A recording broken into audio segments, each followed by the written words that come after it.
So buckle up because today we're heading to Easter Island. Oh, yeah, those iconic heads, right? Yeah, the Moai. And sure, everyone's seen the pictures, but today's deep dive, we're going deeper, way past the tourist snapshots. We're going to uncover the real story behind the Moai, all the mysteries, Uh-huh. and our source, the Moai Wikipedia page. So get ready for some fascinating stuff. It's funny you say uncover because, well, most folks get hung up on the size of the moai. I think the real magic is in the details, the Yeah. stuff that often gets missed. Totally. We're talking about those crazy detailed nostrils shaped like fish hooks, the long earlobes, some even have hands, and the markings on their bodies. I mean, these weren't just giant heads plopped on an island. Someone put serious work into these. Exactly. And those details, they're like a window into how the Rapa Nui people thought. Take those earlobes, for example. They weren't just going for a look. Elongated ears, they're a symbol, man. Wisdom, a connection to the spiritual world, big stuff in Polynesian culture. And those oversized heads, they weren't just for show either. Think about it. The head, the most sacred part of the body, they were showing how much they valued their ancestors, the importance of lineage in Polynesian belief. Okay, so we're talking about a culture obsessed with family history, their roots. And remember how I said we were going deeper? Well, get this, the Moai originally had eyes. No way, really. Yeah. I always wondered about those deep-set sockets. In 1979, archaeologists found something amazing, those sockets. They weren't meant to be empty. They were designed to hold coral eyes. Of coral. Wow. And get this. Imagine pupils made of obsidian or scoria, volcanic glass, a red glint in the sun. Can you picture that staring back at you? Talk about intimidating. But wait, they didn't all have eyes, right? What's the deal with that? Excellent question. It's true, not every Moai got the eye treatment, so what does it mean? What makes you wonder, right? Maybe it's about importance, like a hierarchy. Only the top dogs, the most respected ancestors, the powerful chiefs, maybe they were the only ones deemed worthy of sight. And here's where it gets even cooler. Think about where most of the Moai are facing. Inland, towards the villages. Like they were meant to watch over the islanders, offering protection. Or maybe keeping an eye on them, making sure everyone behaved. Can you imagine sailing toward the island for the first time? Seeing those figures rising up, those eyes following your every move? Awe-inspiring and kind of creepy at the same time. Right. Makes you think, what was their real purpose? Were they just about honoring the ancestors, or was there something more going on? $1 million question. Well, to understand their purpose, you got to understand this Polynesian concept of mana. It's like a spiritual essence, a life force flowing through all things. But it's strongest in ancestors and leaders. So the Moai, they were like vessels of mana, connecting the living with those who came before. Exactly. And when you think about how competitive Moai construction was, the different sizes, the drive to build bigger and bigger statues, Oh, totally. it starts to seem like a giant game of one-upmanship, each clan showing off their prestige, their spiritual clout. Like, oh yeah, well, my ancestors got a 10-ton head. Top that. I can picture the arguments now. But seriously, to make something that massive on an island with limited resources, that had to be a crazy undertaking. Right. How did they even move these things? We're talking tons and tons of rock. It's a question that's baffled people for centuries. And that's the $1 million question, isn't it? How do you move something that massive, especially on an island? Not exactly unlimited resources. It's mind-boggling. And what really makes you scratch your head is that Easter Island, not exactly a lumberjack's paradise. Right. There are barely any big trees. So using those giant rollers, things like that, no evidence they were doing that. Researchers were stumped for years. I can't even move my couch without throwing my back out, let alone a multi-ton statue. So what were some of the theories people came up with? Well, at first, most people assumed, okay, rollers, sleds, the usual, right? Yeah. But wood was scarce, like we said. And then someone throws out the walking theory. Walking theory. Okay, now you have my attention. Wild, right? I know. But back in '86, this explorer, Thor Heyerdahl, he decided to test it out.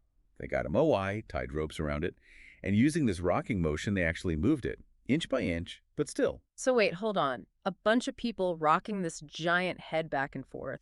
That must have been something to see. I know, right? Though it doesn't sound very efficient or safe. All that rocking, did they even have chiropractors back then? You bring up a good point. It worked, yeah. They proved it was possible. But all that rocking, it did some damage to the statue's base. And then there's the question of, okay, over rough ground, long distances, how realistic is this method? Yeah, it makes you wonder if they maybe had a better way of doing it. And guess what? This is where the research takes a turn. It does. More recent research, these guys, Terry Hunt and Carl Livo, they actually think the walking theory holds water. just a more refined version. Okay, so less rocking, more like actual walking. Exactly. Yeah. They looked at the broken statue bases, how some of them were designed, and they're like, wait a minute, this points to a more controlled form of walking. Like they used ropes and logs, yeah, but very carefully, maneuvering the statue upright, minimizing damage, and way more efficient. It blows my mind how new research can just rewrite history, you know? It's amazing. But speaking of changing perspectives, remember how we mentioned that whole Birdman cult thing, our Wikipedia deep dive? It hints at some big shifts in Rapa Nui culture. Yeah, the Birdman cult. It was a huge departure from the Moai era, Right. focus on ancestors. So for those of us who skipped that history class, give us the rundown. Who were the Birdman cult? What did they believe? All right, so picture this. Every year, there's this competition at Orongo, a village up on a volcano, no less. Each Yeah. clan, they send their champion, right? And these guys, they have to swim to this nearby island. First one to bring back the first egg laid by a sooty tern, that's our Birdman. Okay, hold on. So we went from giant stone heads to a race for bird eggs. That's quite the cultural shift. What happened there? Now, that is the million-dollar question, isn't it? I mean, we can Mhm. guess. Environmental changes, maybe, society going through some things, or maybe, just maybe, their beliefs evolved. Who knows? It's wild to think about, you've got this culture completely changing, going from these massive, awe-inspiring moai to, bam, a cult focused on bird eggs. It makes you wonder, are those two things connected somehow? Now, wouldn't that be something? And, the Wikipedia article, it points out this really interesting fact. Around the time the Birdman cult pops up, Moai construction, it just stops. Whoa.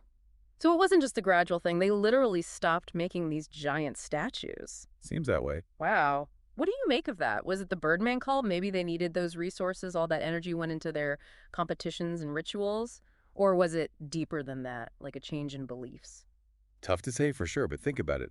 The Birdman cult gains power. Suddenly, those Moai, those ancestors they represent, maybe they don't hold the same weight anymore. So they're like, out with the old gods, in with the new, or in this case, in with the birds. It's amazing how cultures can just shift like that. But this is the sad part, right? The Moai, their story doesn't have a happy ending. Eventually, they were all toppled. It's true. By the late 1800s, pretty much every single standing Moai had been pulled down. It's tragic when you think about it. These symbols of heritage just gone. So what happened? Was it the Rapa Nui themselves? Internal fighting, maybe? Or did they decide to just, I don't know, distance themselves from those old beliefs?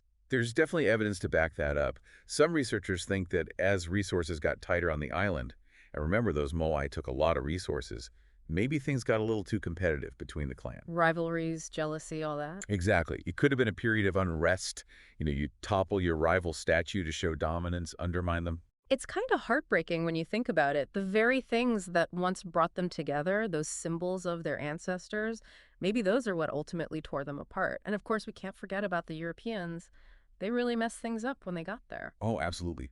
Disease, Yeah. wiping out huge chunks of the population, and then those slave raids in the 1800s, just devastating. It's impossible to say for sure what role the Europeans played in the Moai's downfall, but you got to figure it had some impact. Internal struggles, external pressures, it all just piled up. It makes you wonder, what stories could those Moai tell if they could talk? It really makes you think.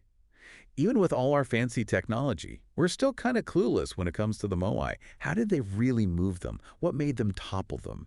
And the biggest question of all, what can their story teach us about our relationship with the past, with power, with our planet? It's a lot to unpack. It really is. These massive figures, shrouded in mystery. They capture the imagination, that's for sure. And who knows, maybe someday we'll have those answers. Until then, the mystery lives on. Thanks for joining us for this deep dive, everyone.